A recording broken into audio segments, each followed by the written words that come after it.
Morning, ladies and gentlemen. We commence this session. I suppose Mr. Madhu Nair is also here to join after this. Yes, I can see him there. So we'll start with the session, as you all know, is Pathway to Carbon Neutral Shipping and Mobility. So we'll slightly, Mr. Madhu Nair will slightly change the order since Mr. Widge has to leave a little early. So if it's okay, we will start with his presentation and then we move on. So I'd like to first request Captain Prashant Widge, Head of ESG and Public Affairs South Asia, Group Public and Regulatory Affairs, Maersk, to make the presentation straight away. We're saving some more time. Please go ahead. Thank you.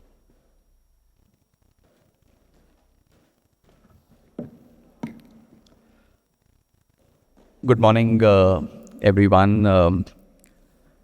Thank you, Dr. Ramachandran ji, Madhu ji. I'm Captain Prashant Widge, and I lead ESG and Public Affairs for AP Moller Maersk, a Danish transport and logistics company for South Asia.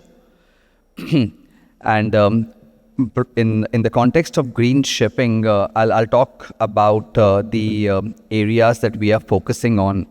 But just as a Danish shipping company, and we are present in 120 countries and have a global footprint with 700 ships that we own and operate, 300 of which that we currently are fully owning, and the others that we charter. In the context of our green agenda, we have an ambition to be net zero by 2040. And we also have some very tangible near-term targets to be achieved by 2030. And in this regard, if we start to zoom in and focus on shipping, while we do cover different modes of transport, including landside, terminals, and air as well, but just focusing on shipping to stay in sync with the theme of the agenda of this panel, we have... in 2021, we ordered our first green methanol vessel, which was delivered to us in 2023. And since 2023, September, when we had the first green methanol vessel, it was the first ever to be delivered for shipping. And since then, we today have 11 dual fuel methanol vessels, which are in the water. While we have that, we are also, it's not just about being a leader, but also having followership. And the shipping industry has embraced green methanol as a viable fuel, and there are more than 200 ships on order. What this then translates into is that while there's a demand for green methanol, the challenge that we are currently facing in the ecosystem, and also where the event that we are having here is very pertinent in India, in Kerala, that there is not adequate supply of green methanol. If we break down methanol and not getting into the chemistry of it, but just very simply put, we need green hydrogen. It's a key ingredient alongside renewable energy, and having the good carbon, the biogenic carbon, biochar, biomass. In our global analysis of where supply of green methanol can come out in a compliant, in a competitive way globally, India is right at the top. And that's simply because India has a very strong ambition for, at the moment, with focus on 500 gigawatts RE, which is a key ingredient. There's a clear green hydrogen mission with 5 million metric tons to be produced by the end of the decade, which is the second key ingredient. And then more fundamentally speaking, we are an agrarian country, and that means that there's a lot of good carbon out there. Of course, it needs to be captured and consolidated and aggregated, which are the ingredients that is why our analysis reveals that India is where we should.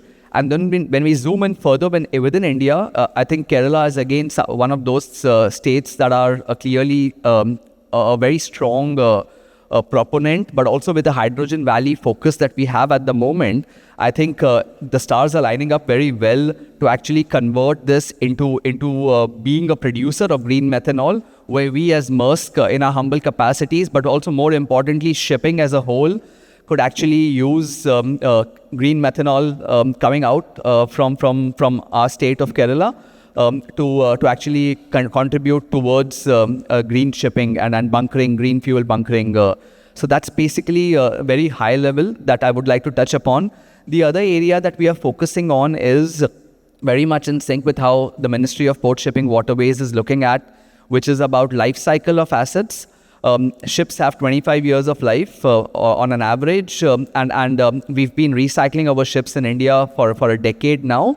Only about 3 weeks back, we were humbled to actually join hands and enter into a strategic MOU with Cochin Shipyard, and where we are actually then exploring to come up the value chain and look at repair and docking of our vessels at Cochin Shipyard.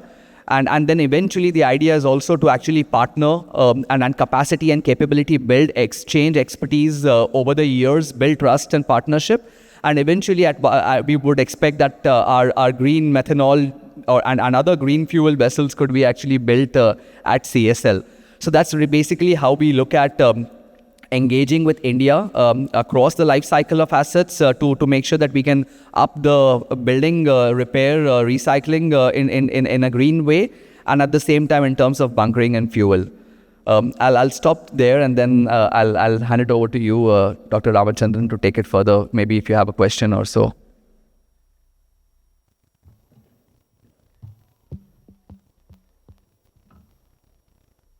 We have time for some questions, right?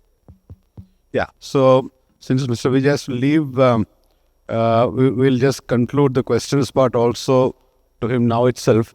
From the audience, any particular point, or should we start with Mr. Madhu Nair, who he referred to the MOU with the Cochin Shipyard? So maybe you could start the process, and then meanwhile, the audience, if you have some questions, please be ready. Yeah, we'll come to you. Just a brief start off by the CMD, Cochin Shipyard, please.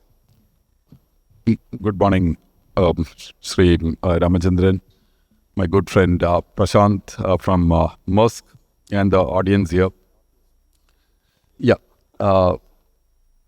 one thing which I felt is a meeting like this and conferences like this, because when we are talking green, we are walking a little bit ahead of the curve, right? And when Prashant conveys what Maersk is trying to do and trying to walk that little bit ahead of the curve, most recently, so I just want to suggest that most recently they bought one of the newest methanol fuel vessels and named it in India. So the naming ceremony was done in India. Now this is the visibility part of it. So as we move forward, see, they're investing in the technology, they're investing in the ships. Now, when I come to my part, there are 3 or 4 verticals in this whole mobility shipping business which we need to talk. And one is those ships and the technology on which Prashant has already talked. They have invested, they put the money where they're talking. So they invested in the ships. The next part is, where do you get the fuel? And how do you make sure that the shipping lines are clear and the fuel is clear? So one question to Prashant would be, how do you see India, potentially Kerala, in the methanol supply chain ecosystem, and more specifically the green methanol ecosystem? So point 1. Point 2, to create that ecosystem, we are talking about these green corridors. So we are talking about a corridor like Singapore, Rotterdam, potentially including Kandla as a corridor. So within these corridors, are we ready? Is India ready for the regulatory frameworks, for the financial frameworks, if it needs to build in that supply chain? Because you guys have got the ships. Who will fill that ships, or will the ships just bypass India? This is the question. Thank you, Madhuji. And you know the ecosystem very well, but also for the audience here. Can you all hear me well? Yeah, okay. I think, and thanks also for referencing the name-giving event. I mean, we've been associated with India for over a century. But to actually elevate our presence in India and to have a meeting with our chairman and CEO a day before with Honorable Prime Minister, and then the name-giving event the next day in Bombay, where we had we were humbled to also have Madhuji there at the name-giving event. What we are trying to do here is basically to also let India know that we are long-term strategic partners for this nation, right? And simply because we believe the environment is ripe on the policy side, on the regulatory side, and there will be challenges, but it's also fun when it's challenging, right? If it's easy, it's not for most of us, right? So I think where we come in together is to actually try to be long-term strategic partners. We may not jointly as an ecosystem have answer to all questions, but can we actually come together as complementary stakeholders globally looking at India? And that's basically how we as Maersk are looking at. To very quickly then answer, if India is ready, I think India is in the process of being ready, and we would rather want to partner with a nation that has the right ambitions, have the right leadership, and then we can handhold, but also be a humble, trusted advisor, knowledge partner to actually carry the nation and invest into it sooner, into that process. There's very clearly with the Maritime India vision, the Amritkal vision, there are some very clear things about green bunkering, green fuel bunkering, hubs being created, and then so on and so forth. We are in our capacities speaking with the ministries about where, what, how can that happen. Green shipping corridors is where India very much is there in this good state of ours. We have Bisingham that has just opened up, and we can see in the first year the numbers that they are doing and how it's going to be a long-term strategic alternative to Colombo. So why should we have that share of wallet, which is actually where transshipment happens in another country, and we have a little bit of brain and revenue drain happening? So I think we are moving a lot of these things, and clearly in the context of India, but also in the context of Kerala, we are strategically located. And that's probably also where with ship repairs, docking, new buildings happening in the state with green fuel bunkering, Bisingham could potentially be a hub that could actually be having a lot of transshipment. Maersk is already calling our vessels to this port. We could actually develop that ecosystem. And for the ecosystem to develop, it will take a while. But if we start to have those conversations and co-conceive that ecosystem, we will actually be able to future-proof it for a 2050, 2070 ambition. And that's how long-term a vision we need to have when we conceive these ecosystems, which are very capex intensive. Thank you, Madhuji. I suppose that somewhat gives the response. And thank you for that. We should happen fast, I think. In today's scheme of things, whatever can happen fast. I mean, we always say this, what can be done today should be done yesterday sort of thing. And Dr. Ramachandran, you could little bit fast pace it. I fully agree, and we are here to fasten it, but I also think it's very important that in a world which is in a geopolitical turmoil, that we actually build it in a sustainable way. So I would also say that while we will want to invest long hours, do it in a rapid way, and I fully buy into what Dr. Ramachandran says, it also has to be long-term sustainable. So that's also where we are a little bit more cautious about it. But I will open it. Good. Thank you. We have a question here. Mic, please. Can you give the mic, please? Yeah. No, let others also hear, because...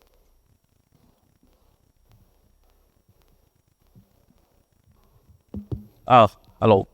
Your name and then you can continue. Yeah. So my name is Makran Lad. I am from Time Technoplast, we discussed yesterday. So my question is a little technical. So when we are talking about methanol in shipping, there are also parallel activities happening about ammonia or even the methanol fuel cells. Can you throw a little bit light on this, which direction the industry should go, or what Maersk is thinking in this way? Well, I will tell you what Maersk is thinking and why behind it, and also technically to satiate your appetite on that. And then I'll talk a little bit more about industry, right? But thanks for the question, Mankad. When we did methanol in 2021, We did it because the technology was available, the engines were ready, and we could deploy it. We have all probably in this room, we can agree that there's not a silver bullet to decarbonization. There's not a silver bullet to energy transition. There will be different pathways, and all of those pathways will then eventually move towards achieving the objective of energy transition, right? So that's why we did methanol, because it was ready to be deployed here and now. We are piloting as we speak ammonia engines. We are looking at bio-LNG. We've actually got 50 to 60 ships on order as we speak, also looking at ammonia and bio-LNG by the end of the decade. So we are very open as shipping, but also as Maersk. We need to be agnostic of fuels, right? What's more important is that there should not be emissions, greenhouse gas emissions at the end of the life cycle, and that's the core objective that we are trying to do. And that's also where we are seeing shipping is exploring different pathways. The single largest challenge that we have today is the cost challenge gap, right? So that's also where we are speaking with ecosystem stakeholders. Regulators have the single largest role to play here. We need to bridge the gap between fossil fuel and different green fuels. For example, today what we're doing with green methanol is 3 to 4 times more expensive than fossil. And there's a limit to how far can we do this. So there has to be a mechanism that incentivizes, that creates the right structure to create a level playing field in the long-term sustainable way, which is where we look at IMO, we look at regions and climate and financial institutions playing their part on responsible investment, sustainable blended financing coming in. They are coming in, I have to be conscious, and we are speaking across the ecosystem because we are off-takers.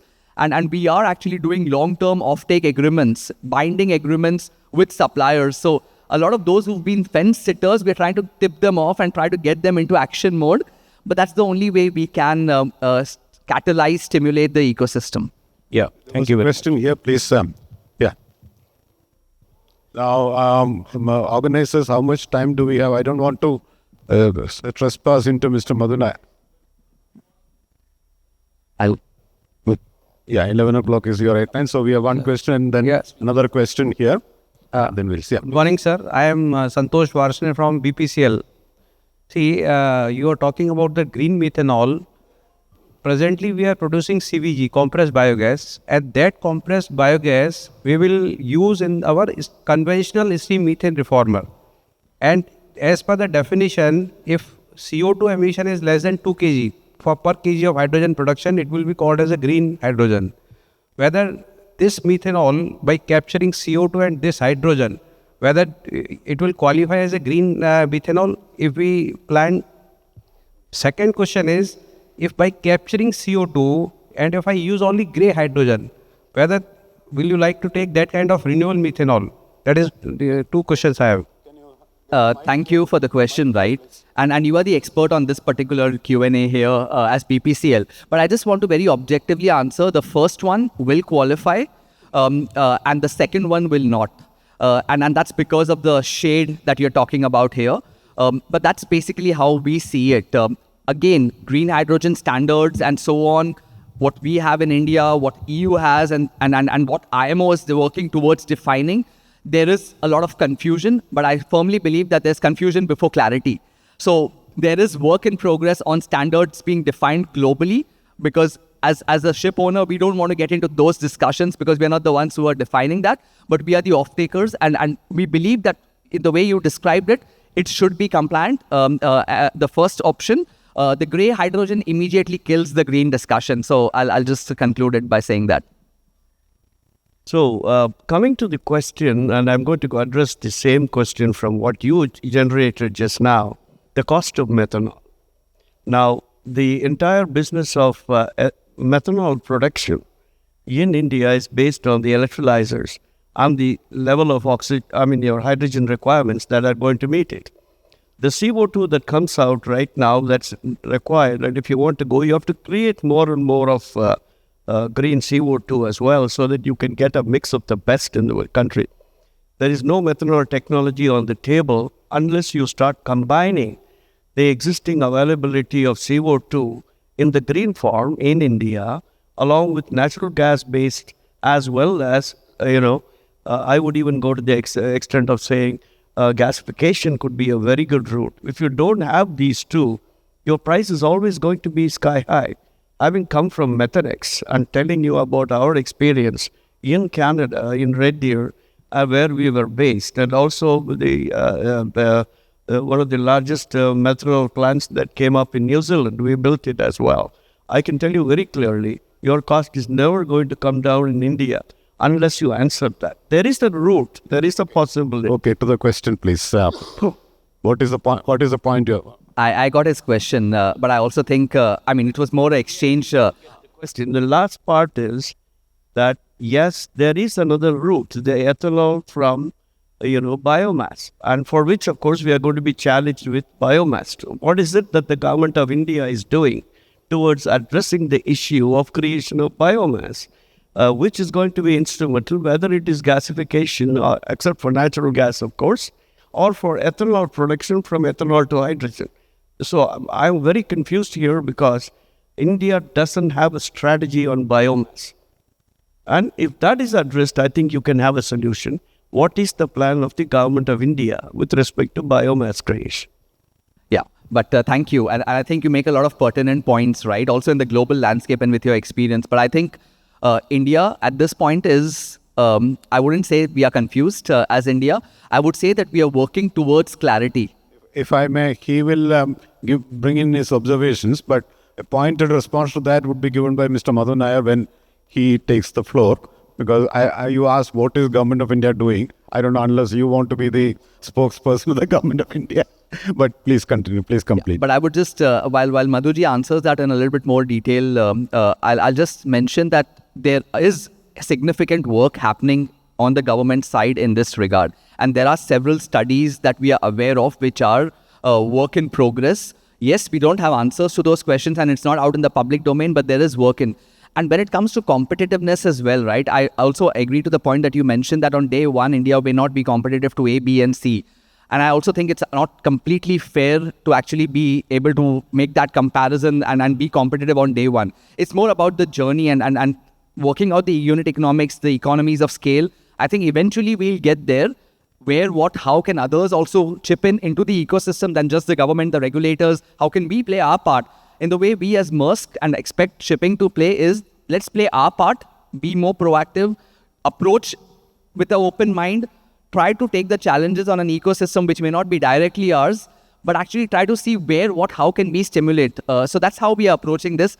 It's not something which we can buy off the shelf, and hence we have a more pragmatic, bigger approach to it. First of all, I thank the organizers for having this event. And when we are talking about green in various areas and the entire greening ecosystem, I come from the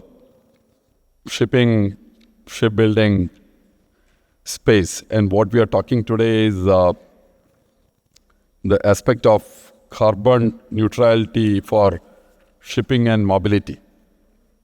So I can probably touch upon a little bit of what Cochin Shipyard has tried to do, and being closely involved with the government of India, the government of Kerala in various aspects we are doing, can touch upon what as a country we are working on. See, in this large space, when we are talking about mobility, when we are talking about shipping, I would rather try to divide this into a few buckets. And I was briefly mentioning one bucket is the technology part of it, the ship part of it. Can you make this equipment? Can you make the ships? So that is one part. And as Captain Prashant was briefly mentioning, is there something called ultimate green? There is nothing called an ultimate green vessel. So it's different shades of green. But what used to happen, let's have the benchmark. The benchmark was a fossil fuel vessel. And compared to a fossil fuel vessel, then we are having, we in the shipyard, we say there is something green in it. That is the kind of thing. Whether it's 100% green, it need not be 100% green. It could be something green. What is the percentage and what element of green, we can discuss that later. So what we are seeing these days is every ship which is starting to come new, because a ship's life is typically 20 years and more. So you're definitely wanting to invest into the future. So you want something green in it. Now the question is, when you're talking something green, immediately the next question will come. There are multiple technologies. The lowest technology to talk green, as the lot of people who have quoted that sentence now, is the greenest thing is something that has not been used or something that's not been consumed. So you start with lowering of your consumption, or in the engineering and design, so that by nature itself you are low on energy. So that's the lowest green. The next set of green would be, and the easiest one would be, straight away move into green electrics, because there are various ways we are producing electricity from green sources today. Again, the lowest and the earliest ones was what Kerala used to do, our hydel projects. And then solar, what CL has set up, very visible examples for all of us here sitting in this room to note and see. Wind, at least in Palakkad area when we are seeing, so that's a green part of it. And there are many more green part which is in the power sector. So that I'm not here to talk on that, but then let's be clear that green electricity is becoming real. And if you use green electricity to power something, that is green. Now we move into fuels. And then Prashant talked about methanol, and the gentleman here from Methanex was referring to whether methanol costs and all those discussions. And we straight away get into all those discussions. But then the fuels that's been talked about has got some element of, it is all to do with hydrogen. So it could be methanol, which is SCH3OH, if you know chemistry well. So there is at least significant hydrogen in it. There's very little C over there. Or you can get into ammonia, which is NH3. There's no C over there, but there's an N over there, but there's 3 of hydrogen over there. Or it could be pure hydrogen. There's nothing else, so it's only hydrogen. So it is all these liquids or all these gases are some form of hydrogen carriers. So it is hydrogen. That is why we call it the hydrogen economy or the hydrogen chain. So then we are talking about, for ships or for boats, again to cut the long story short, get on with your best design vessels so that you're lowest on energy, that's point 1. Fit in some devices which helps you make sure that you are not putting in any energy into it, but then you're continuously of the life cycle, your least energy requirements. Starting to talk energy, go in for electrics, the green way, or get in with any sort of fuel which is either a methanol or an ammonia or hydrogen. And we are talking hydrogen, we all know hydrogen is a gas, but hydrogen can be compressed into liquids. And when you compress it into liquids, the temperatures will have to, then it becomes cryogenic.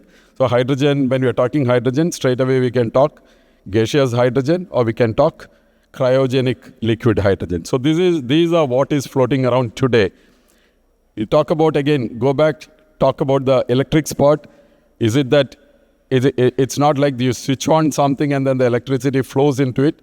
You are generating green power. If it's green power, then you need to store it. So batteries come into play, storage systems come into play, various type of storage systems. When you are talking about fuels, how costly that fuel is, how efficiently it can be transported. If it's hydrogen, how do you handle hydrogen very well? See, we have all handled hydrogen for years, but the complexity with which hydrogen can be handled.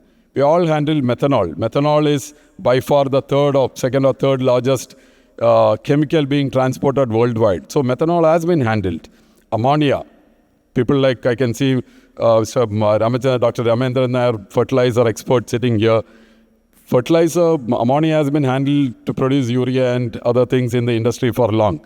But have we put ammonia on ships? We haven't. So interdisciplinary sciences, interdisciplinary technologies come into play. But on a whole, I just want to pause saying that technologies are at various levels of development. there is, to use Prashant's word, there's no silver bullet. It calls various operations would need various technologies.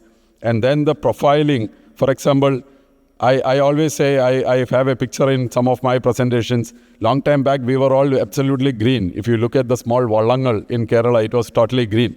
So we were green at a point of time.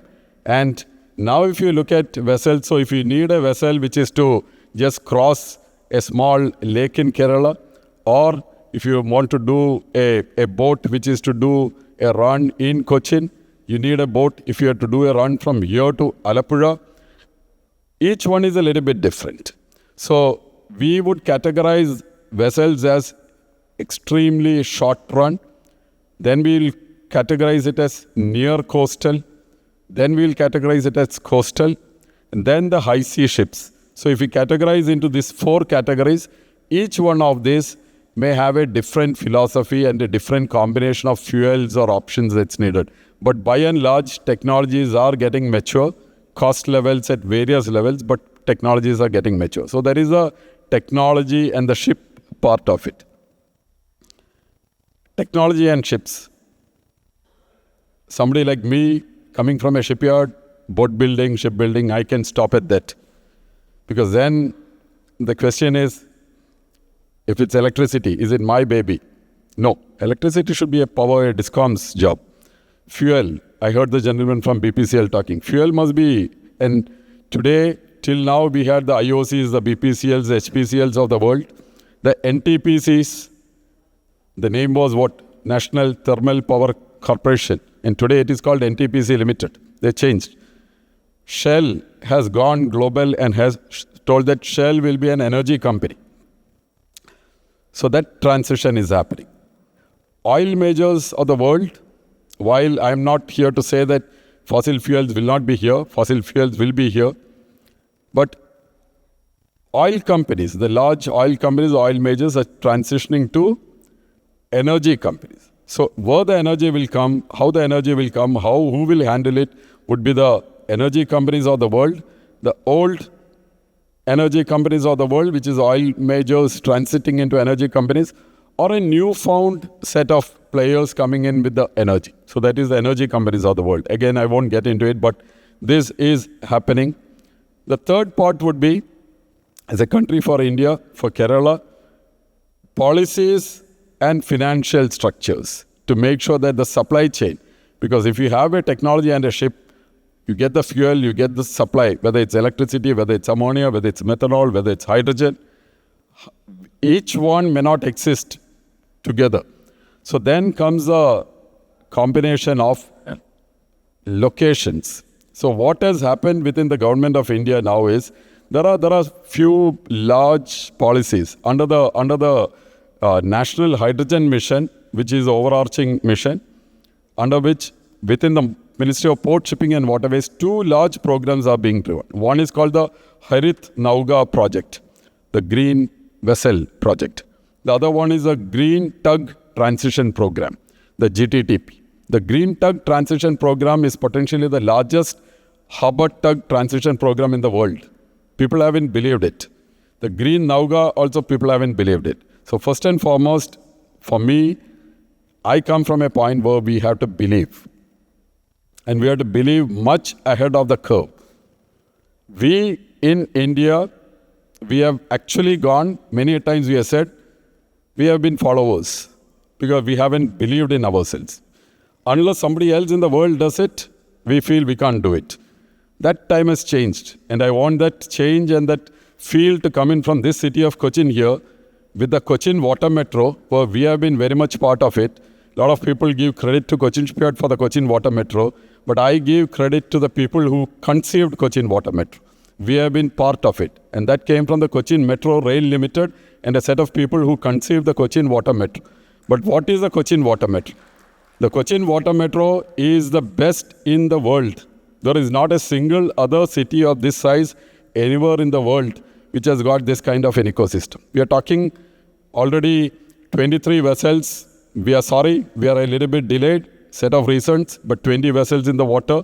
But when these vessels come in, when our aspirations of a 75 vessels in Kochi comes up, We have, and when the Honorable Prime Minister along with the Chief Minister comes and inaugurates this, and we send a signal to the rest of the world that this is Kochi and we are doing something like this. That is the belief. And that belief, we walked very much ahead of the times. And that belief is today the base for the Harit Nauga and today 17 cities in India.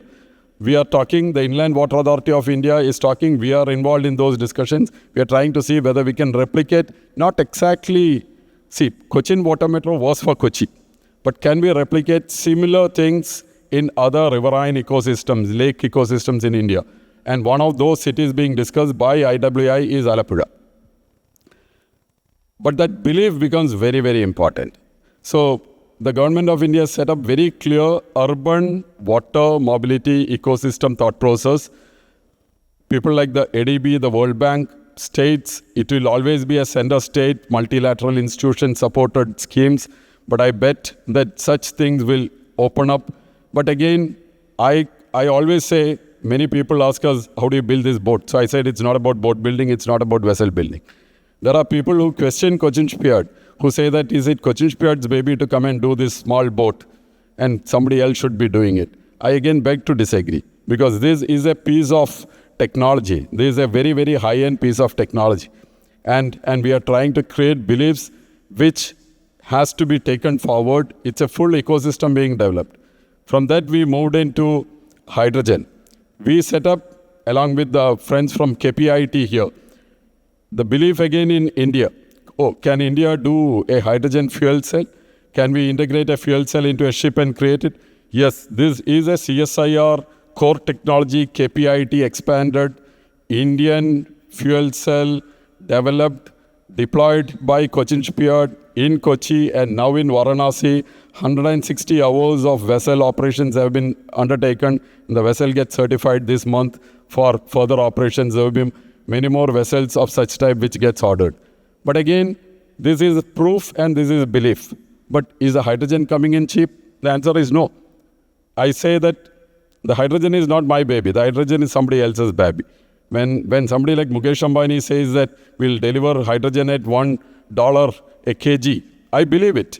If not today, tomorrow, somebody will crack it. That's for somebody else to crack. But when that happens, we'll be ready with the vessel. At that time, we will not scramble to go to Europe or to America and buy this technology. We are ready with the technology. So this is what is happening on the vessel side. The government of India, again, various frameworks. For example, methanol fuel vessels, LPG fuel vessels, LNG fuel vessels, battery electric, biofuel, ammonia, rules and regulations have been framed. These are in stakeholder domain, these are in discussions. So this is actually coming in. As Dr. Ramachandran mentioned, the budget presented by the Honorable Finance Minister recently. This is big time.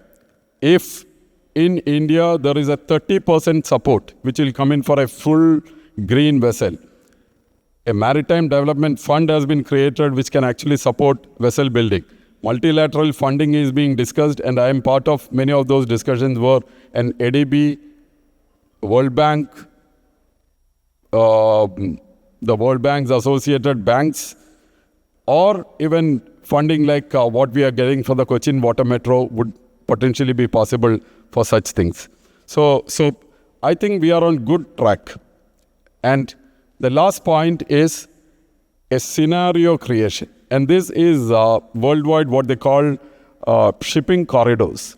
So unless you have a highway, you have your vehicles, you have everything, but you need to create those highways where you get your facilities on the highway. You have your fueling bunks kind of a thing. You have your otherwise this track is not clear. So in the shipping parlance, they call it the corridors. And the corridors is green corridors, because otherwise if a ship, let's say Prashant's ship, which has got methanol, it starts moving. Where does it fill up? So it's to move on a corridor. One large corridor, international shipping corridor being discussed is Singapore-Rotterdam. So Singapore-Rotterdam corridor, because Singapore is very keen to develop. Singapore is an city country, and Singapore doesn't have this kind of ammonia nor methanol, so nor do they have the space to create that kind of green power. So they will look at countries like India, especially places like Tuticorin, to ship in whether it's ammonia or methanol from these places back into Singapore. They look at Australia. So, but Singapore could be hub because Singapore does not want to lose its preeminence as a maritime city. Rotterdam on the other side in Europe. And Singapore, Rotterdam corridor, we are trying to position Kandla in India on that point. Vizhinjam could be potentially a very strong point in this corridor.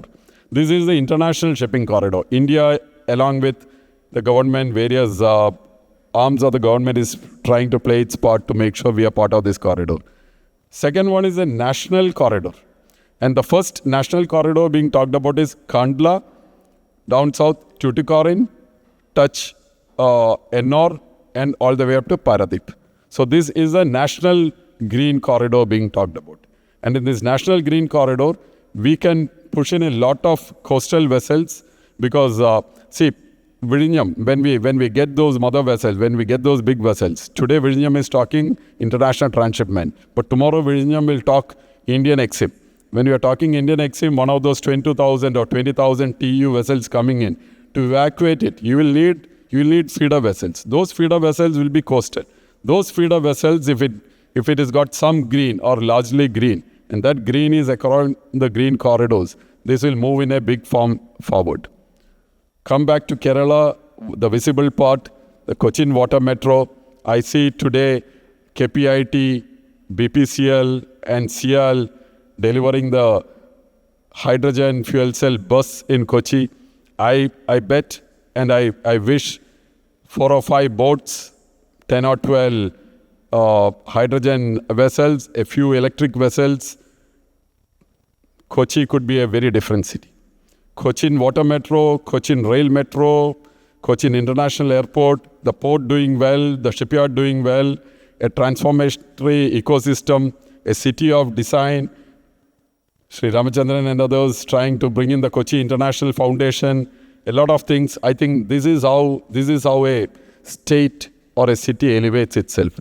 But again, I go back, it's all about belief. And if we all stick to our own beliefs and areas of our own expertise and make sure that my friend or colleague sitting in some other area will develop that part and together we will develop the country, I think we are on good wicket. We are good here on the green part, but I think we should take it forward much more strongly. Thank you.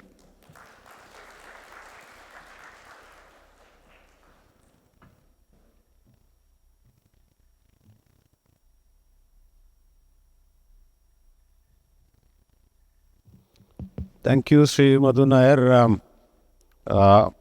We get transported to another world when we listen to you about the green possibilities, the corridors and things like that.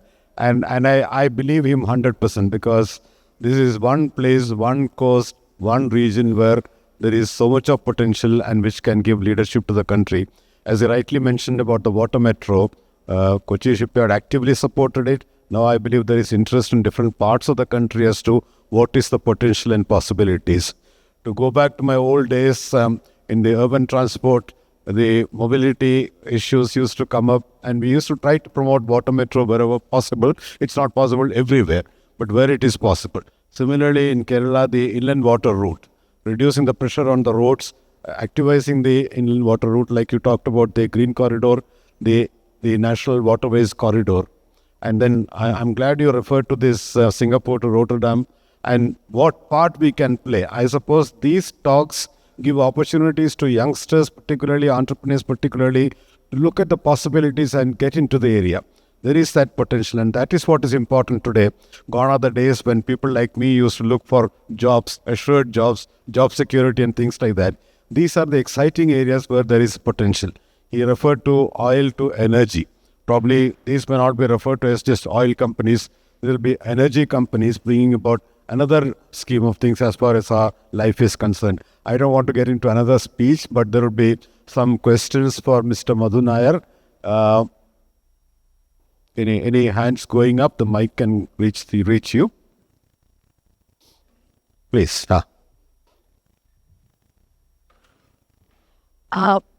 Thank you so much for a fascinating and insightful presentation, sir. And also, I'm thoroughly enjoying the conversation between the both of you. This is a question to both of you. I'm Aishwarya Raman, Executive Director of OMI Foundation. We are a think tank, sir. One of the questions we grapple with on a day-to-day basis is whether we are financing the clean energy transition of the country sufficiently. So your broad thoughts on how much of a financing, what type of financing mechanisms are required? Are we pumping in enough money, both private and public sector funds, into this transition, and what more can be done? Just as insights for young researchers who may be in the room. Thank you.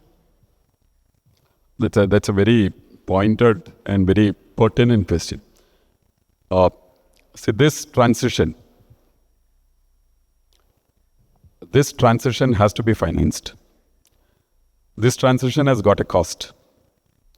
At the end of the day, this cost is to be borne for our future generations. I'm not getting into that sustainability part and the emotional part of it. But that's a fact. But for professionals like me, this transition is all about who will control the future of business and the future of industry. Now, to this extent, there is going to be clannish discussions.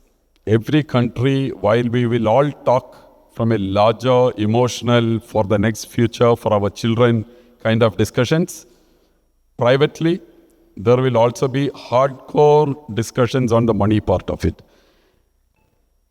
What will happen is, the government of India, to my understanding, has put in enough money on the table. But the fact is, not many people are aware of where exactly this funding is available. But this money is available on the table. This money is in various forms. This is direct government involvement. This channelizing multilateral funding. And organizations like the World Bank, they can come in, they can support. Organizations like the ADB, they are involved in this, they will come and support. But for all of them, whether it's the government, whether it's in the multilateral agency, their problem is they can't directly deal private on the other side, a private business on the other side. So they all need a structured, largely center state mode to work on this. And whichever agencies have been able to do this very well, which I feel, see, Kerala government, people like Jyotilal, people like Anert, which are taking the lead and trying to bridge this, I think there is fair bit of money available on the table.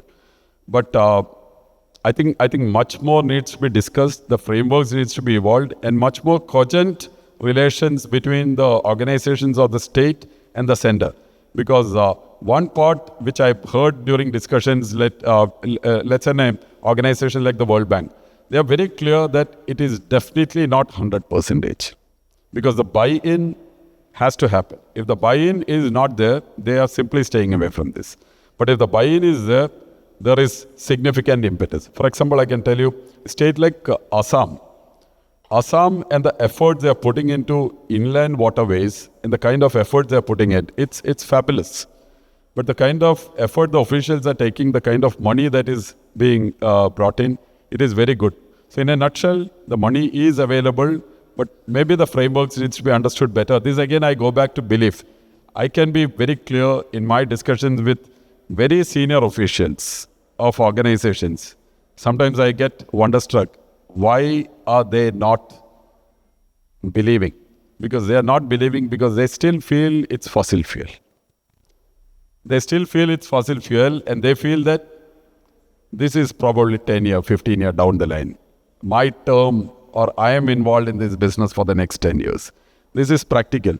I think unless we are overcoming this by what we are trying to have by areas like these discussions, and as Sri Ramachandran said, youngsters who would believe into the future, who would believe that this is something which will change. See, how many of us are potentially aware that something called a hydrogen economy could be straight away potentially $100 billion or more?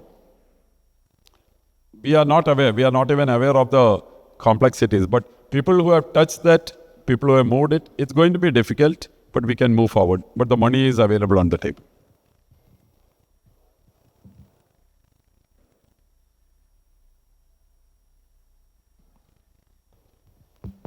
Any other hand going? There, please.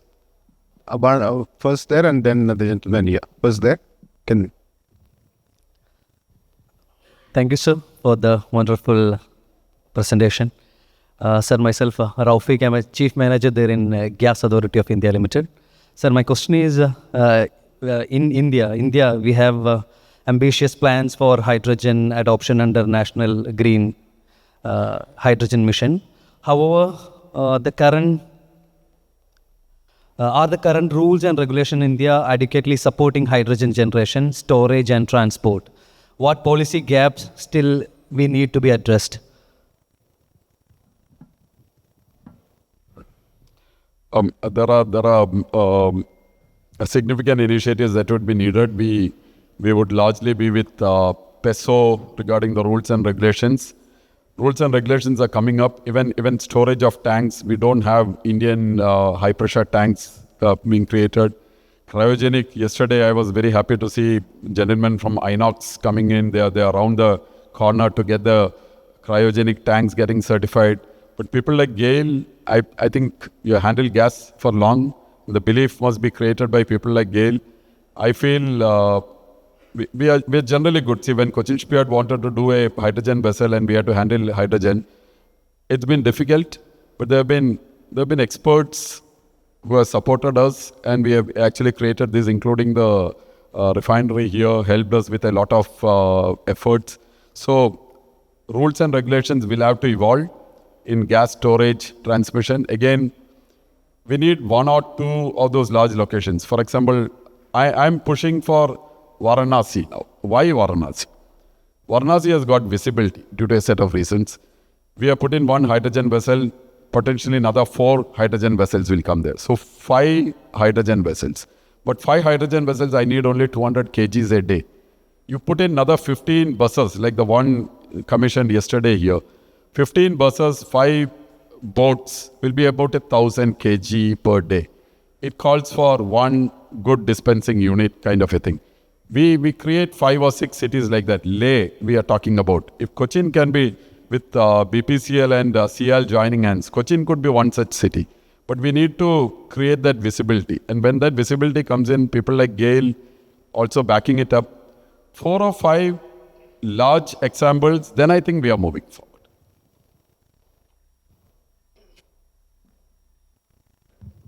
So thank you, Dr. Ramachandran and Mr. Nair. Pleasant to hear you. My name is Arjun Mehta. I help run an industry association called GH2 India, which brings the entire hydrogen ecosystem together. So, Mr. Nair, my question is perhaps twofold. One is something that you mentioned in your speech in terms of the commercial readiness for off-taking or adopting, let's say, low-carbon fuel in the shipping sector.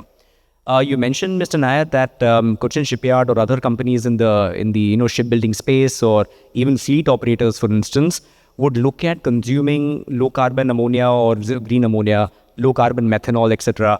When when the costs fall going forward. You mentioned the $1 target that certain companies have mentioned.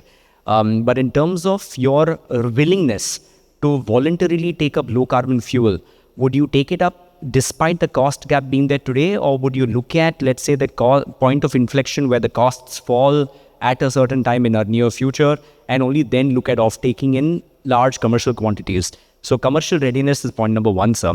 And the second question, if I may, what would be 1 or 2 policy interventions that you would look at from a fleet operator, from a shipbuilder, from a terminal operator standpoint, where you would look at MOPSW making interventions which encourages early adoption of green shipping fuels? Thank you. See, as a shipyard, I won't be able to talk about whether we can take in a little bit costlier fuel. But what I know is, again, this will have to be pushed by the government. Because to create that belief, initially, it will have to be the government. And we are already seeing this. So when we are having the few hydrogen ferries that's coming up, it's not at cost. So the government is going to support it, or rather, use the word, the government is going to subsidize it. A company like ONGC, they may want a few of their offshore platform vessels run on methanol. They would also need the visibility and the support ecosystem to move forward. So I feel there would be a few cases which to a certain extent will have to be the government on one side to create that initial belief. Once that initial belief and a little bit of that ecosystem is created, then it's a, Sri Ramachandran would know that much better, like in any government scenario, it's a little bit of a stick and a carrot. So the stick would be a certain percentage of your traffic will have to be on green modes, kind of a push, which is what Europe is pushing today. See, Europe has bought in the EU ETS and various other rules. So they're pushing it on tariffs. They're pushing it on market measures. So market measures will have to be implemented.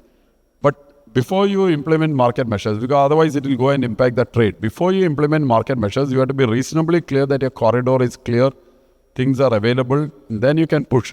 And I strongly believe that push will come. But till that point, it will be largely the government. And I think the government is putting in those initial pilot projects a little bit on the commercial mode itself. And that is why, see, when you're willing to subsidize up to 30% to build a vessel which is green, that the government is putting money on the table and saying that if it's a 100 crore vessel, they're willing to give you 30 crore rupees for that. Hello, sir here. Yeah, question to Nair sir. Makran Lard again from Time Technoplus. Just to comment on your comment that you did not get any hydrogen storage system at point of time when you were looking, but just to tell everyone, so Time Technoplus is the first company to get the PESO approval for Type 4 hydrogen storage system in India, and we are going to be in a much bigger facility and much bigger manufacturing facility very soon. It's going to be 100% make in India. This is just a comment, but the question to you, the kind of cities we are working on, or you guys are working on to showcase the green hydrogen technology, like Kochi, you mentioned about Assam, you also mentioned about Varanasi. Do you see that these three are enough, or we should do it in multiple more ways and more faster ways so that this transition becomes really accelerated the way we are seeing in Europe? Okay, US might be different story right now, but what is your comment on this? First of all, thanks for Time Technoplast in bringing out this first hydrogen PESO certified containment system. And I was pleasantly surprised. I'm not sure many of you would have heard about a company called Time Technoplast, but it's one of the largest plastic container companies in the world. And what we did, because what we wanted is a 300 bar composite tank, and for sure tomorrow when companies like yours have this in India, this was the only component which we imported. Rest everything was Indian along with KPIT. Coming to your next question, whether there will be multiple centers, there are at least 17 locations being looked at, but I would think 5 or 6 could be front runners. 5 or 6 could be front runners. And Varanasi, Kochi, Alappuzha, Thane Creek area, Goa, river crossings across Brahmaputra, because Brahmaputra is a very difficult river to build bridges across. So Brahmaputra initially would be Pandu, Guwahati area, but then various areas in Brahmaputra, various river crossings across NW1, which is the Ganga, in Bihar and UP. These are all potential candidates. But then you can't, see what the government is looking at is, you can't spread it too thin, because to create the backup infrastructure, for example, if it's a hydrogen, you need to create at least one set of fueling infrastructure on both sides. So that's why a minimum meat is needed to create this. So these discussions are currently ongoing, but I'm optimistic that in the next 2 years, we would see at least 6 to 7 locations with good number of vessels in those areas with a fairly good infrastructure.